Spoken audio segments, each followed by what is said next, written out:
Watch Autoline After Hours live at Autoline.tv every Thursday at 3 p.m. Eastern Time. That's 12 p.m. Pacific. You can subscribe to this podcast for free by searching for Autoline in iTunes, Stitcher, or YouTube. Autoline After Hours is brought to you by Bridgestone Tires, solutions for your journey. Gary. John, how are you? I'm doing awesome. I can't wait to get started on the show. Yeah, this is one of those shows where it's unfortunate that we basically, for people who didn't get to see the show, basically we just did talking to these guys. And so, yeah, this ought to be quite exciting. Well, let's bring them in. We've got Mike Musto from Hemmings. He's on the well, you tell us, Mike, what do you do at Hemmings?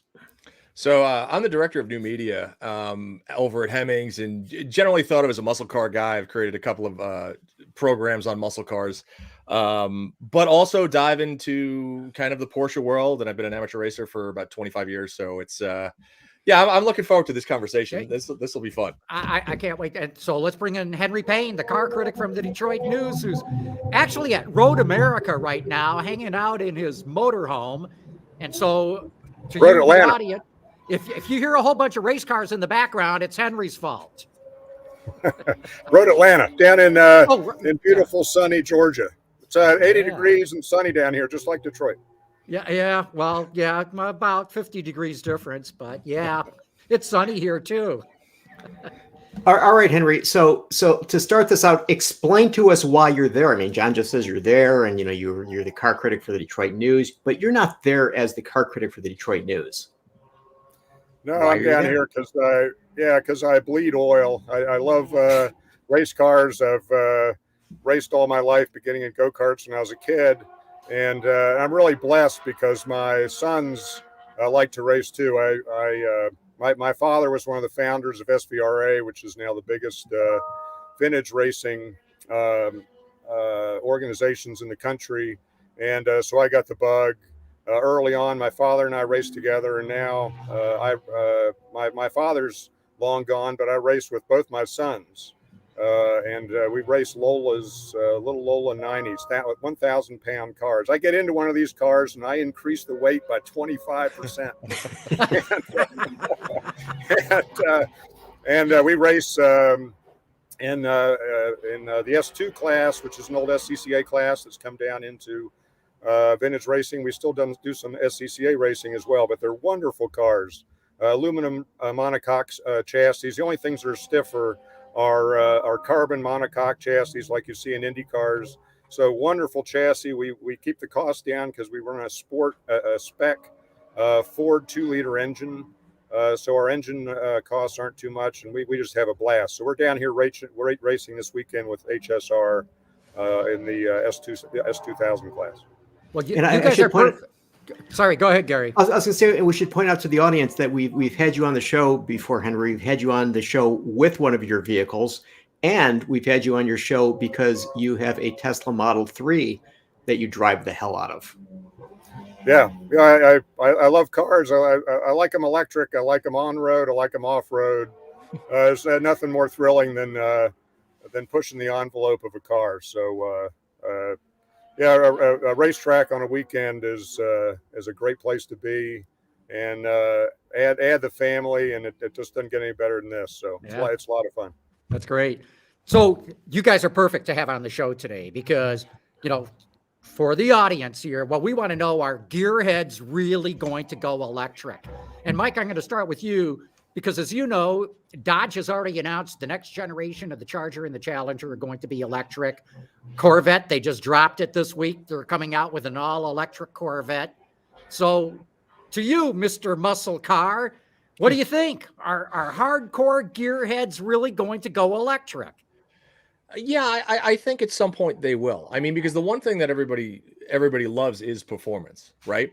I think that, when Dodge announced E-Muscle and they were going to come out with that, I don't think there's a better company that's equipped to showcase that to the hot rodder, right? The last, 10 years have been filled with Hellcats and, high horsepower things, everything from 400 horsepower all the way to 840 horsepower muscle cars. And I think that's that's a big thing.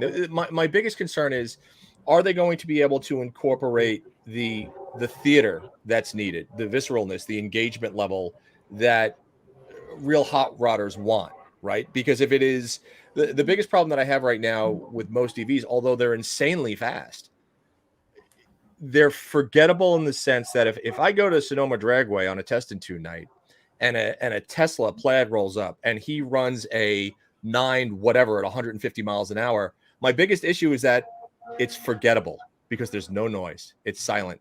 The same way that if you go to Formula E and you see cars running around the track, I can turn around and all of a sudden they're gone because there is no noise. There's no theater. There's no bravado to that. And for guys like us who are really kind of diehard petrol heads, that's a massive thing. That engagement level is massive. And if that goes away, that's a big problem. Well, Mike, let me ask you.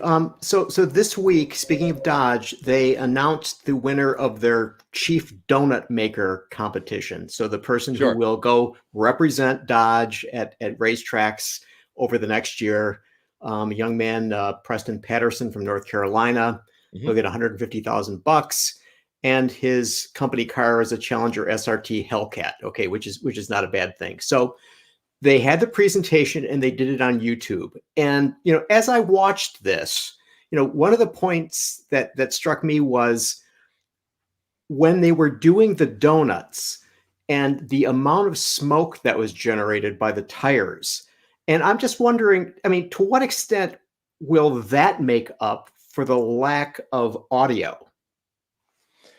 I think to an extent. I mean, the thing about any of the Dodge products, right? And I'm a Mopar guy, right? I've got a couple of them. And when the Demon came out in 2018, I bought one. It's more of a, again, I always go back to that theater and that engagement level. Tire smoke is great to an extent, but you're not doing it every 14 seconds on the street, right? You're not slinging donuts on the street every now and then. It is, what does that car do for you as a motorhead? Do you sit at a stoplight? Are you going to miss that shake? Are you going to miss blipping that throttle and having it, have that acceleration like a 500cc 2-stroke motorcycle? Are you going to miss that, right? So I think if they can keep the engagement level in an EV, and when you saw the kind of that teaser they did for the e-muscle and they did a 4-wheel burnout, well, you can do a lot of things in 4-wheel drive cars, right? You could sit now as somebody who's beat them mercilessly between driving in the Northeast in the snow and the mud and rally driving and everything else, doing axis spins and everything else. Motorheads will find a way to make that enjoyable. But I think if to push that out to the general public, Dodge is the ones that's going to be able to do that to bring some of that, whether that's going to be fake audio, whether that's going to be whatever other tricks they're going to put into this car. They know they've got one shot at doing it right. And if they miss it, that's huge because they literally cannot miss it with the following that they built up to date with the Hellcats. Yeah. Henry, let's get you in on this. What do you think? Are Gearheads going to go electric? Well, I think Mike makes a great point. And just take the environment I'm in right now down here at Road Atlanta. When you're there's not a battery in sight this weekend, except in the paddock. Some of the more better financed owners down here drive Porsche Taycans to the track, as there's some Tesla Model E's, Model S's here and there. But you step out into this environment, into this racing environment, and this track this weekend will attract thousands of paying customers to this race, because they'll come out here and they'll hear an Indy Lights car, the shriek of an Indy Lights car. They'll hear the rumble of 427 V8s when the Trans Am classes go out.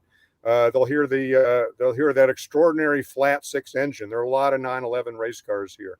They all have personality, all have that signature, and you can tell right away the difference in these cars. I mean, there's real joy in that. I love electric cars. I have a Tesla Model 3 performance. I get why electrics are hot right now. They're new, they're different, they have tremendous torque, and they're so smooth. But they're one more drivetrain.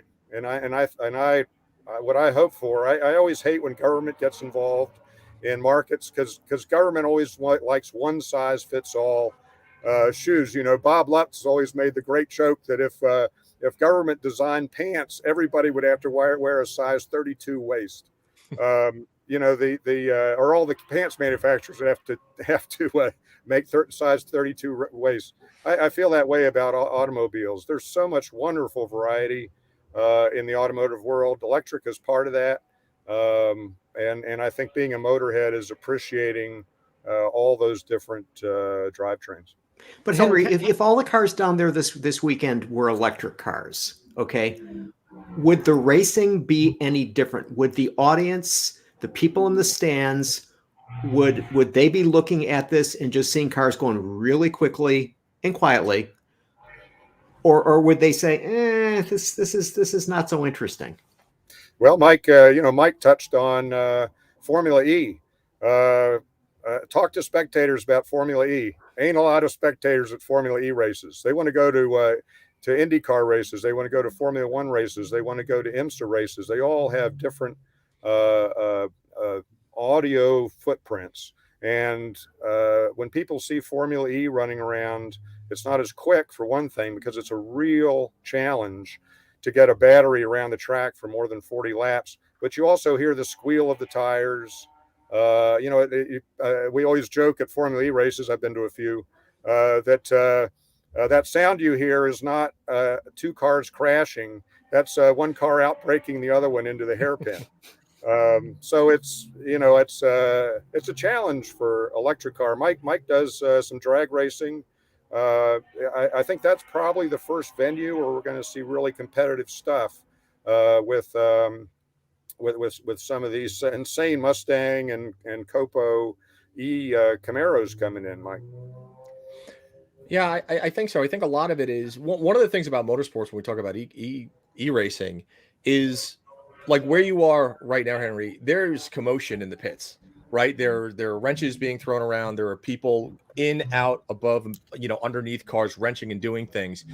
And so much of that is a social aspect, right? So much of hot rodding is a social aspect. I think, when you talk about electric cars, if you talk about Teslas, if you talk about the Mach-E, if you talk about, most new cars, people generally don't work on them. I don't know any enthusiast that's going to go in the garage and be like, I can't wait to work on my Tesla today. This is going to be great. No one ever says that because you don't have to do anything, right? And that takes a big social element out of it, where a bunch of us, when we go to the track, our first thing to do is examine these cars, right? We're looking for leaks. We're looking for this. We're tightening this, tweaking that, doing whatever the case is. With an electric car, you look at it and you go, is it charged? And everybody goes, yeah. You go, all right, we'll go down the track.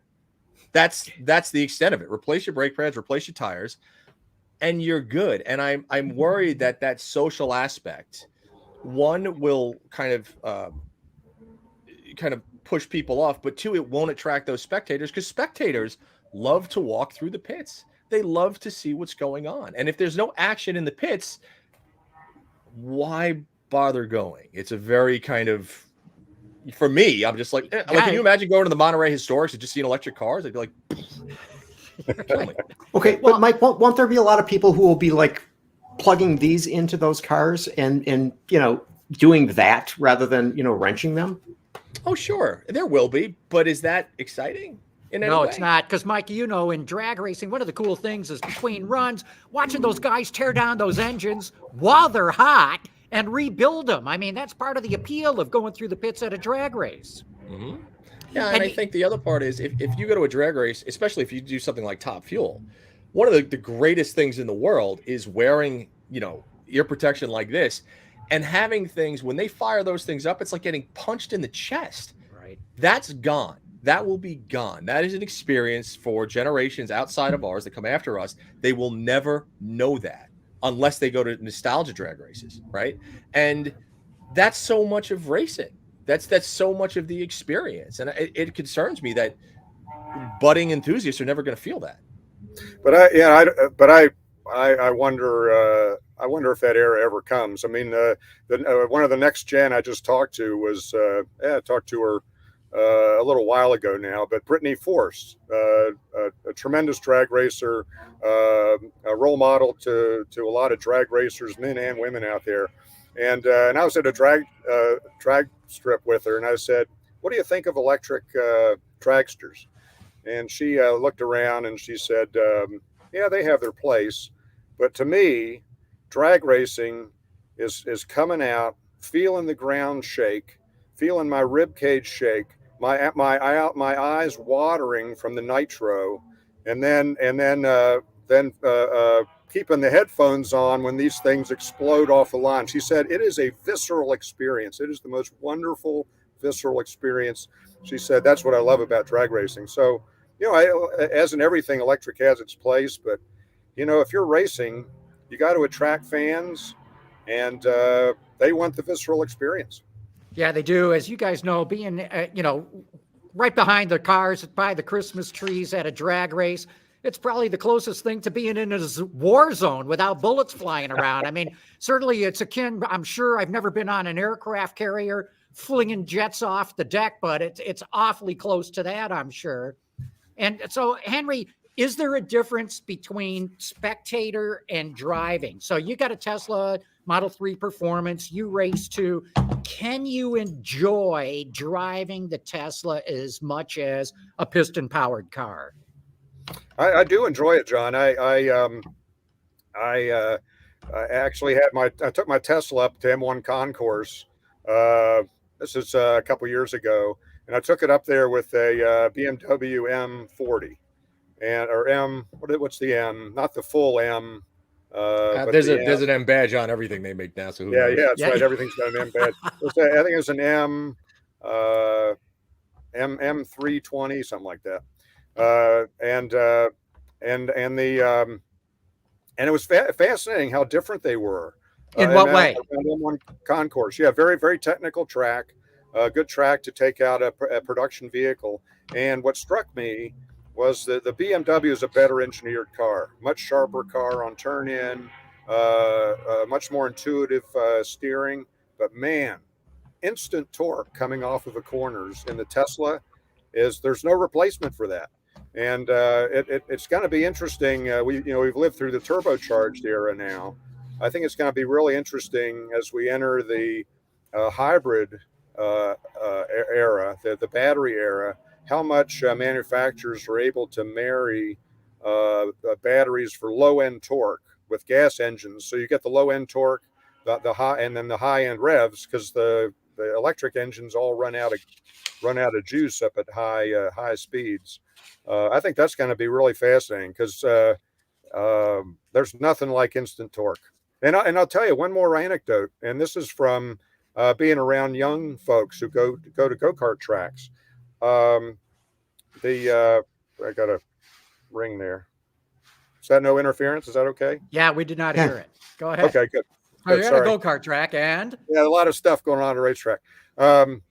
So you go to a go-kart track and you go electric karting and you go gas karting. I find that and you talk to racers who do this quite a bit, they find gas karting much more rewarding because it rewards the driver. When you're racing an electric kart, everybody's got instant torque off of a corner. So if you screw up the entry to the corner, no problem. You got instant torque coming off. Real drivers, folks who are learning to drive go-karting, people are teaching go-karting. They want to teach you on gas-powered go-karts because then you got to be smooth. You got to have your line right in order to get on the throttle as early as possible. So they're real different characteristics about electric and gas. So, Mike, what do you think? Can you enjoy an electric as a driver as much as a piston-powered car? Forget the outside audience. Inside the car, what do you think? Do you enjoy driving an electric as much? In certain instances, yeah, I do. I mean, I recently had just for example, a Mach-E GT, right? And on the street, great car, all around great car, right? Very ultra quicker than anybody needs to go on the street. Handles good, comfortable, quiet, does everything you kind of want it to do. As an everyday car, if I'm commuting, sure, I think fantastic, wonderful, absolutely wonderful daily driver. On a racetrack, can you do it? Sure. Do I want to do it? No. And I've taken Teslas on track. I think that, to Henry's point, there is that part of being a driver where so many other components come into it, right? You're viscerally, you're looking at different gauges to see what's going on. Your smell is heightened because you're trying to smell for oil and gas and everything else. Your your sense of motion, I think, is different in a gas-powered vehicle than something in an e-vehicle because of, like Henry said, that instantaneous torque. And are we going to get there? Yeah, I mean, that's going to be the future. I particularly on a racetrack, I want petrol. It's what I grew up with. It's what I enjoy. But the industry is evolving, and all of us on this have lived through everything from, we've seen carburation, we've seen fuel injection, we've seen manual transmissions go to automatic transmissions, go to CVT transmissions, go to e-transmissions with one gear. So it's just the evolution. I'm very happy to be where we are in the spectrum of automotive technology right now. I think it's the most beautiful, wonderful place to be. But on a track, I want petrol. On the street, sure. EV for daily, no problem. Okay, so to both you and Henry, I mean, do you think this is truly a generational thing? I mean, will younger people say, "Oh, gee whiz, I miss the smell of gasoline. I need that," or "Gee whiz, I really need to, wear earmuffs because it's so damn loud," or are they just going to say, "Why would you do that? I mean, why would you race anything but an electric vehicle?" Yeah, I think it'll be interesting to, it's interesting to watch. This is definitely a different generation. We're going through the second industrial revolution with the digital era. Kids grow up with cell phones. The automakers we cover are struggling to understand whether their future is making cars or being subscription services for apps that bring an autonomous car to you. I mean, there's so much change that's been brought by the digital era, and that's going to continue, particularly as young folks innovate and do things that feel right to them. So, but again, you look at the future of auto racing right now. Batteries are not there. All these kids who are coming into racing, just like I did 60 years or 50 years ago, just like my kids did 20 years ago, they're coming into a racing environment that is loud, that's visceral, and we're entering the hybrid era of racing, right? That hybridization isn't about being green. It's not about going slower. It's about making these things go faster. Yeah, And but so here's a question. Have you guys driven a hybrid that you thought was a great performance car? Mm-hmm. You have what, Mike? I was very fortunate. I drove a 918 and Porsche 918, and it was astonishing. I mean, it was absolutely astonishing. And so that technology is there, and I think that's the thing. If you could combine those two in the hybrid world, which manufacturers are currently doing, right?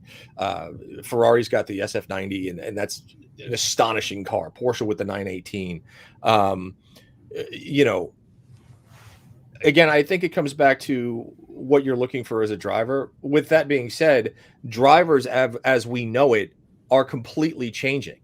Drivers are not the same as when we learned to drive, years and years ago. New drivers are not going to generally get in a car without a backup camera in it. They're not going to get into a car without blind spot monitoring. They're not going to get into a car. Most of them now have, adaptive cruise and stuff. Whereas I think for the majority of us, and please correct me if I'm wrong, when I go to purchase a car, I want the most analog experience I can find. I don't want a screen. I'm not saying I want a carburetor, but I don't want a screen. And most of the stuff in the car, I turn off immediately because as a driver, I use my eyes, I use my nose, I use my sense of visceral awareness to figure out what's going on. And I worry, I'm not worried. I look at the drivers out now and I face palm on a daily basis. And I'm like, Jesus, this is a terrifying place to be. And I'm talking about the road, Racetrack, I think we're still in good hands because I think racers look at cars and go, okay, I think I need to know what I'm doing. With the majority of individuals on the road right now, it's just terrible. It's kind of frightening. So Mike, go ahead, Henry. Yeah, Gary. And it's interesting too, though. I mean, whether these two worlds, which has always been very parallel, right? I mean, since Henry Ford invented a Ford Motor Company, racing development and production cars were absolutely in parallel. He sold his Fords by racing them in Grosse Pointe. Today, Ford Motor Company sells its Mustangs by racing them here at tracks like Road Atlanta in the GT4 series. The Ford GT is absolutely synonymous with the Ford brand in showing what is possible in a gas car. There is very little parallel development going on right now between electric cars and race cars. I mentioned earlier, if you're a race fan coming in today, and you come here to IMSA in a year, you're going to get Porsche, you're going to get Audi, you're going to get Cadillac racing hybrid V8s, hybrid V6s. I mean, and they're going to have this wonderful visceral experience. But it seems like that development is going this way, and the production vehicles are going this way on all electric platforms. So I think that's going to be fascinating to watch, whether the public is going to say, I want this high torque, quiet electric experience on the road, but then when I go to the racetrack, I want to be entertained. I want this visceral experience. And so the percentage of motorheads, to go to the point of this show, maybe the motorheads become a very defined segment of people who buy production cars because they want that parallel experience of a Porsche 911 flat six. But the average customer will be perfectly content with driving a nice, quiet, digitized electric car. All right. So to you, Henry, and then to you, Mike. Okay. So Henry, do you think that there will be some racing that will be done, say, a truck series using Ford Lightnings? And to you, Mike, when you were talking about looking for analog in vehicles when you go purchase them, wouldn't some generationally look at you and say, well, do you also look for buttons on a cell phone? Yeah, so I do think we're going to see development of series like that. And, it's fascinating that you mentioned the Lightning Ford. There is huge anticipation in this paddock for the Lightning. Pickup trucks, luxury manufacturers make great sports cars, Lamborghini, Porsche, Audi, Ferrari.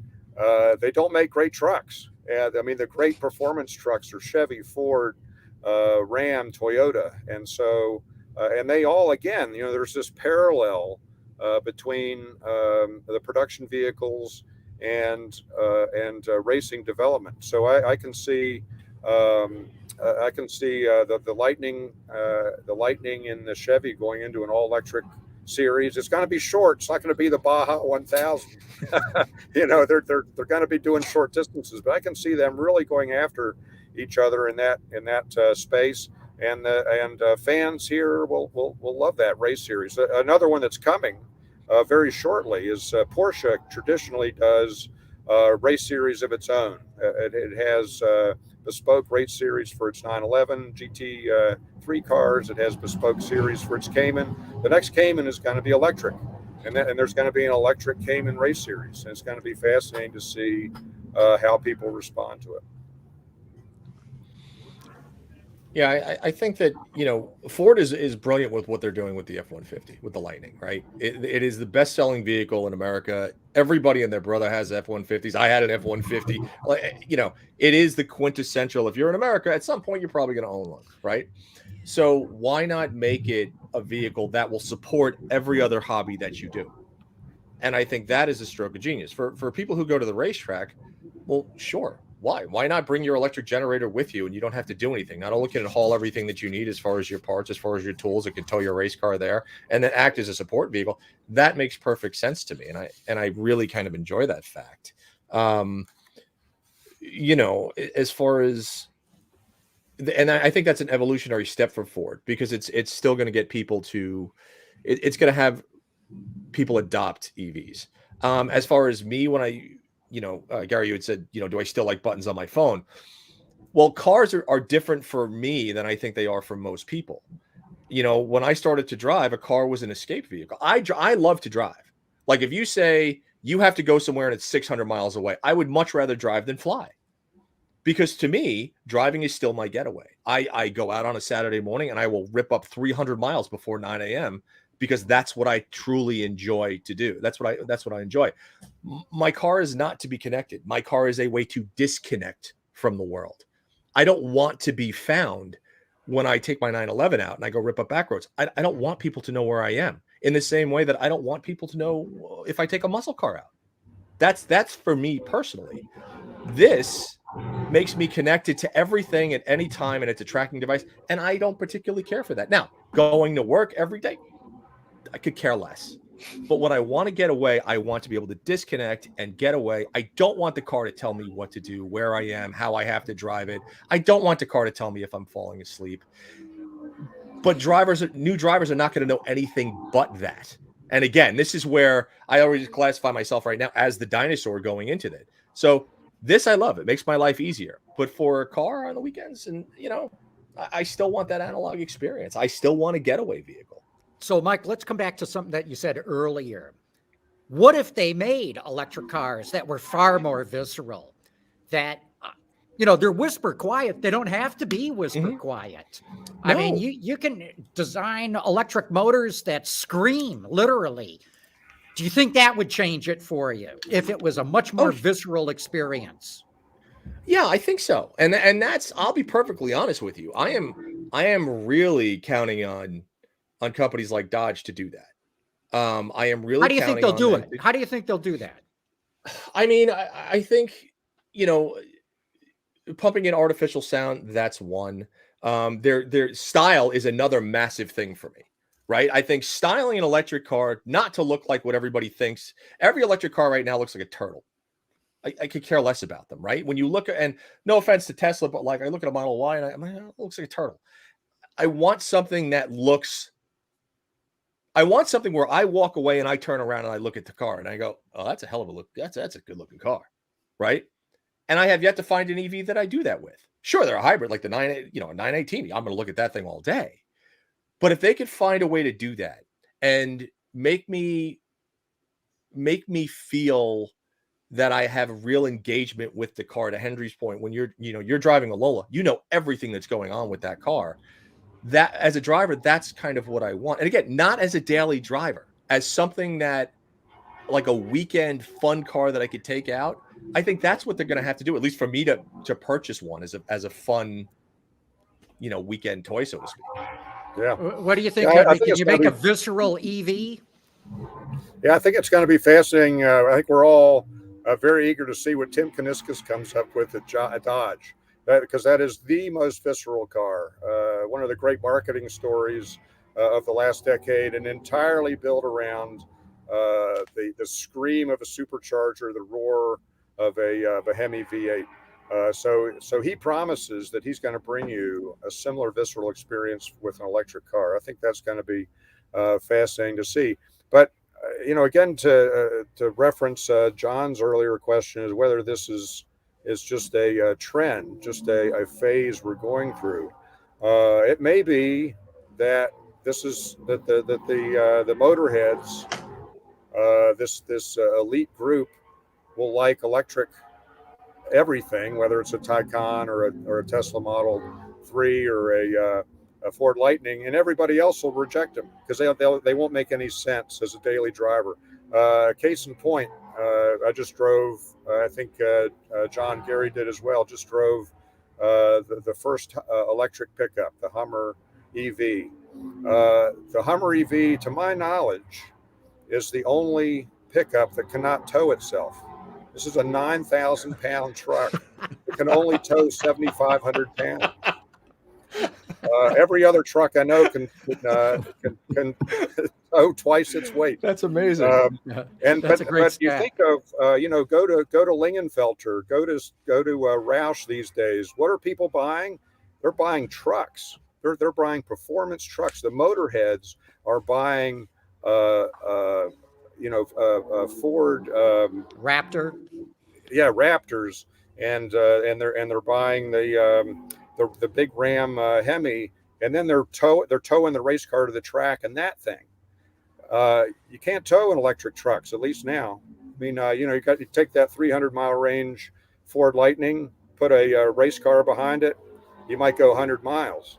So, it may be that the people who are interested in the Lightnings, interested in the Taycons, they'll buy them because that's the cool thing. But everybody else will continue. Every other motorhead will continue to drive their Lola sports car to the track with a V8 powered Ram. John, let me ask you. Gary, we got to take a quick commercial break. We'll come back. Hold your thought. We'll get right to it. But first, a shout out to Bridgestone.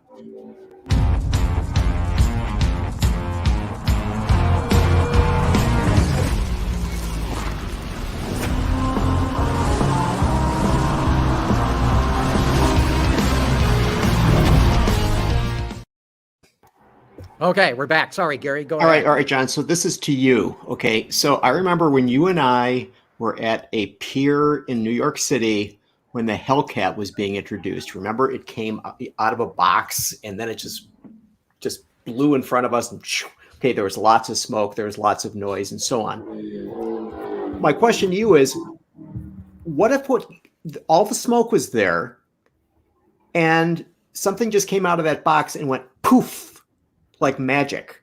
Would you have been disappointed were it not an internal combustion engine and were it a Dodge, whatever their EV will be? Yeah, there would have been no magic. I mean, I just saw a clip, Mike, you probably have seen them live, but I saw a clip on TV of Don Garlitz running an electric dragster. They're brilliant fast. I mean, but it was like, so what? You hear the tires squeal, you hear a little bit of a windup of the electric motor, but it isn't that war zone kind of experience that you get at the drag strip. And so I would have been very disappointed. Now, I'm torn in this. I'm a performance guy. If I'm on a track racing, I want the fastest car. And I think that's going to end up being an electric one. And, the batteries aren't there today, but, Payne's just a couple of years ago was talking about taking an electric car to the 24 hours of Le Mans and doing battery swapping. And he was saying he could swap batteries faster than you could fill the tank. So there's ways around this, technical ways around this hang up with batteries, and give it time. They're going to get this battery thing solved. But I'm torn. I want to go as fast as I can. I want to beat the other guy, which tells me I want that instant torque of an electric. But as an enthusiast, I mean, I love heel and toe shifting. I love the challenge of rev matching. I love backing off the throttle and getting that resonance through the exhaust. I love the vibration coming through the steering wheel, especially when you start getting over 7,000 RPM in some engines. I love that stuff, but I want to win. I want the fastest propulsion system I can get too. So as an enthusiast, I'm torn between the two propulsion systems. One I think is going to prove to be faster, but it may not be as enjoyable. Well, and so what you're advocating, John, is variety. Yeah, I am. That's what we motorheads have always enjoyed. We like all the options, and I think that's what motorheads want. They want the choice. It's going to be interesting. It really is, because I remember we went to an event at Sonoma last year, and it was an autocross event. It was just EV autocross.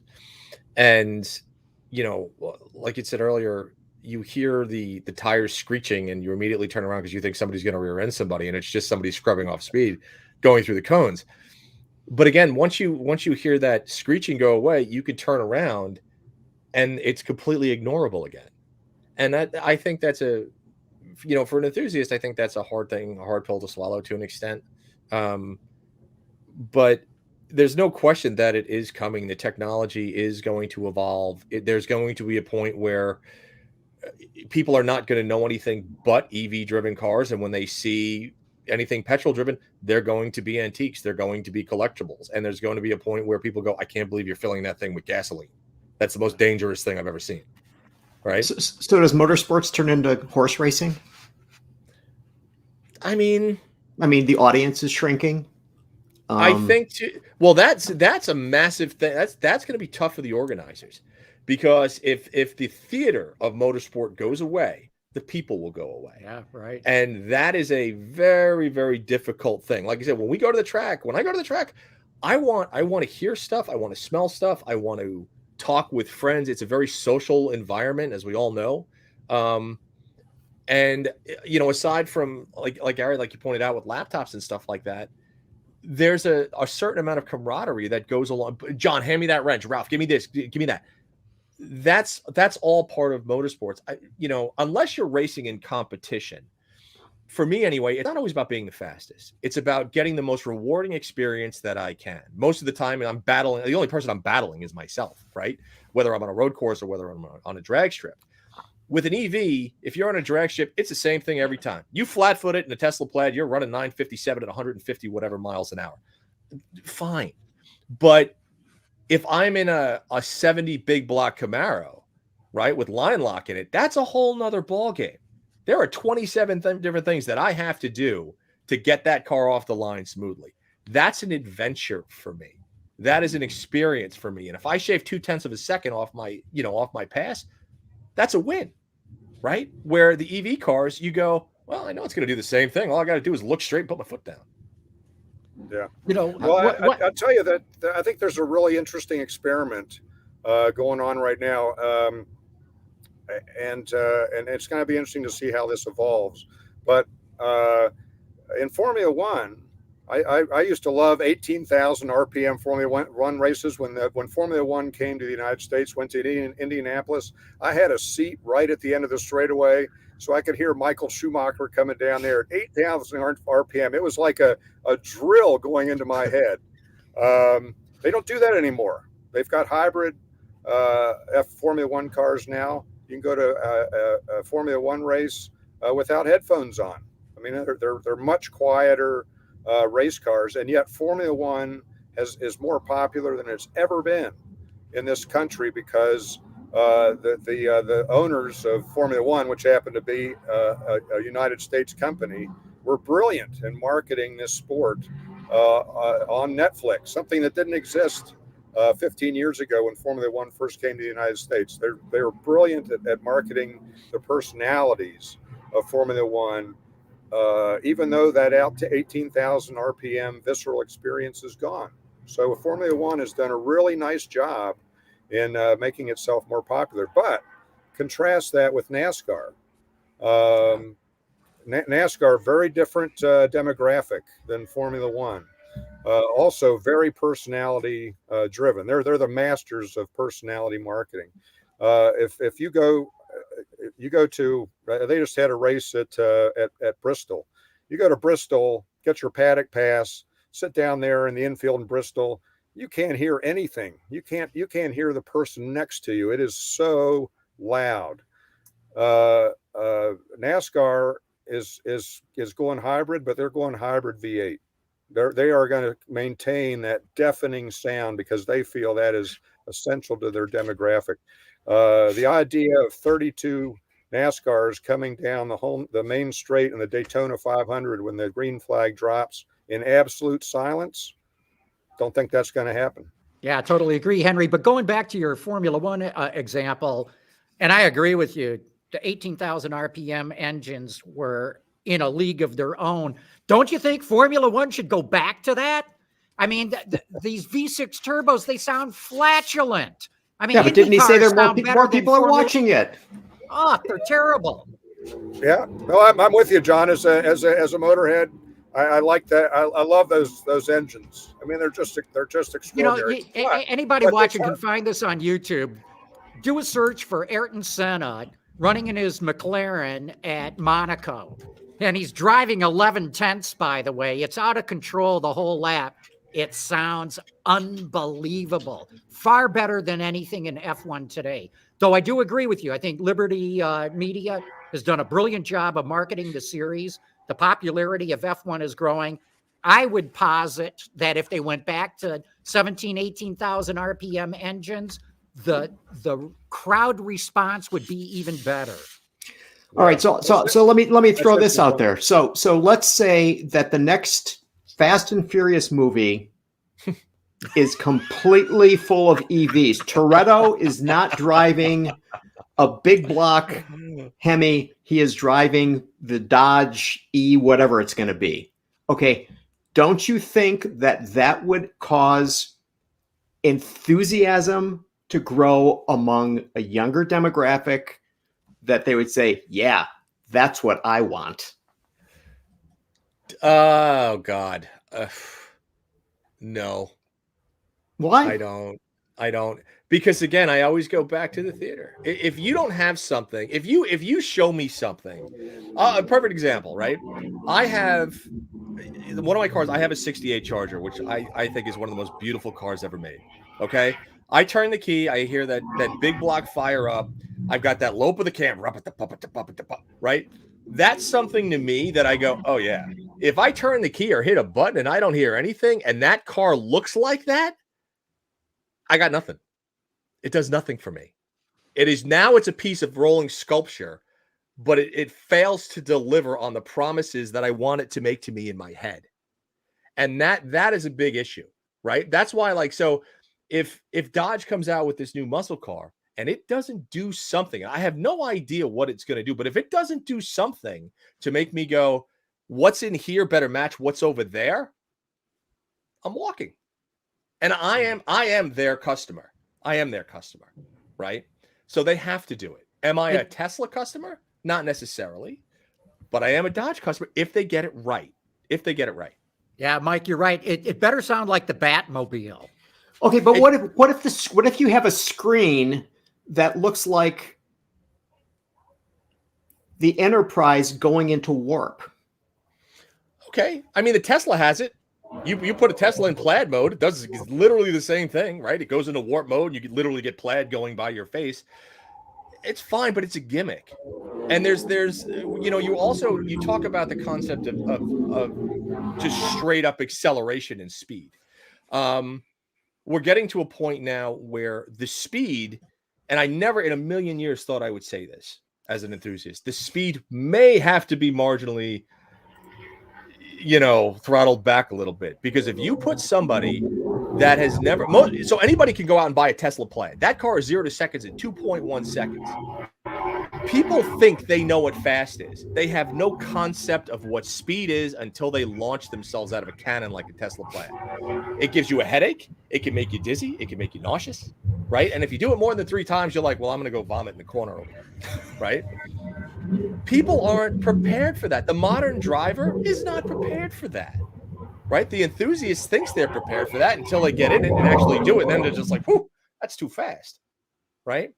So again, we're at this kind of crazy performance precipice where manufacturers are going to have to start looking at what the consumer is actually physically able to handle from a driver's standpoint. And for some reason, I think they're chasing that speed bug and this technology bug. And let's just inundate the consumer with as much visual crap as we possibly can without asking the question, do they actually need it? Yeah, Mike, I could not agree more with what you're saying there, because as an enthusiast, I think it pains us all to say, hey, throttle back on the power, Mr. Manufacturer. But I don't think it matters if you're talking about a Porsche Taycan or a Model S Plaid. Those buyers should know what they're getting into. Correct. But where it first hit me actually was in the Volvo XC40 Recharge. Off the line, I believe it's going to catch a lot of Volvo buyers completely off guard. To your point, I don't think, and I'm picking on them on Volvo just as an example. Sure. This is true of other electrics too. They're so quick off the line. I think they're going to catch a lot of people completely unawares. Henry, what do you think about this power being brought back? I'm sure that you're sitting here going, what the hell are these guys talking about? This is crazy talk. Well, it's interesting when you go off the line for a first time in a you don't really have to go to Model Plaid. You can just do it in the old Model S P90D. It makes your brain hurt. Your inner ear gets confused when you go off the line at 100% torque, with 100 kilowatt hour battery. It's an extraordinary thing. So I think that's all fascinating. You're getting to 1.9 seconds 0 to 60 with the the Model S Plaid. That's right there on. You're getting close to Formula One acceleration times. But that's again, I think that's part of the joy of the electric moment. We're all learning how cool these vehicles are. I bet you, Gary, on the Fast and Furious, I bet the next Fast and Furious movie, we get that Ford Mustang that has the 7 motors. What's that thing called? Oh yeah, The Mustang Mach-E.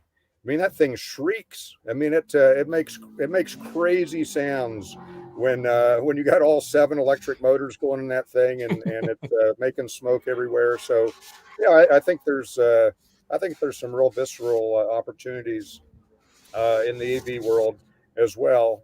But I'll get back to this environment that I'm in down here at Road Atlanta. Batteries are nowhere in sight. You can't do a 10-hour Petit Le Mans race with cars running 1 minute 11-second laps around here. I do 1 minute 30-second laps, and it's quick. I mean, you got to go fast in motorsports racing. You sit here in turn 1 at Road Atlanta and see a V8 Cadillac coming into turn 1 at 180 miles an hour. It blows you away.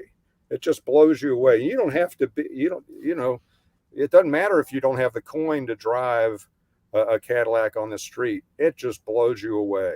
And so then people go to the car dealer and say, what do you got? You got a $40,000 Mustang GT for me? I mean, it went on Sunday, sell on Monday. And you can't do that with electric cars. You can't go 10 hours at full chat in an electric car. To John's point, Europe, I think Europe being so heavily regulated, they might be the first to say, okay, we're going to do a Le Mans class where you can come in and swap batteries. That class isn't going to win overall. It's going to be really expensive, and it's going to be fascinating to watch. But racing right now is going hybrid, but hybrid is a piece. It's not the battery isn't the whole thing. So I always say enjoy the moment. New technology is really fun to play with, but every technology has its limitations, and I think we're going to learn the electric limitations over time, and people will adjust to that. So we're starting to get down towards the end of the show, but Mike, what do you think? Future of motor racing, is it going to be these synthetic fuels and hybrid powertrains, or where do you think it's going to end up?